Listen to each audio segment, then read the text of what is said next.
जबलपुर के माड़ोताल थाना क्षेत्र अंतर्गत बीते दिनों सोने चांदी की दुकान से ग्राहक बनकर सोने चांदी के भरा हुआ डिब्बा एक व्यक्ति के द्वारा चोरी कर लिया गया था और मौके से फरार हो गया था। घटना सीसीटीवी कैमरे में कैद हो गई है।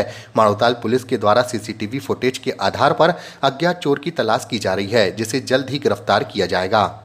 थाना माड़ोताल के चुंगी नाका के पास सुनंदा ज्वेलर्स नामक दुकान है। उस पर एक व्यक्ति आया और वो सोने चांदी का जेवरात दिखाने की बात करने लगा और इसी बीच बातों में लगाकर वो एक डब्बा जो सोने चांदी से भरा था वो जेब में रखकर और रफू चक्कर हो गया।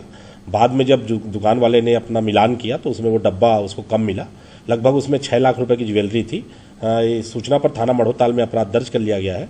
उसके सीसीटीवी फुटेज प्राप्त हो गए हैं और इसमें मुखबिर भी लगा दिए गए हैं और जल्द ही उस चोर को हम पकड़ लेंगे। ये चोर जो है किस तरह से आया था, क्योंकि हेलमेट भी पहना हुआ था, जिससे पहचान नहीं। हाँ, ये मोटरसाइकिल में आया था और ये जो हाफ वाला हेलमेट होता है वो ये पहना हुआ था और वो चेहरा छुपाने का प्रयास कर रहा था और इसमें हमारे जो एक्सपर्ट टीम है वो भी लगी हुई है और इसके चेहरे को स्पष्ट करके इसको विभिन्न लोगों को उसको दिखाया जा रहा है और जल्द ही इसमें हम उस चोर को पकड़ेंगे।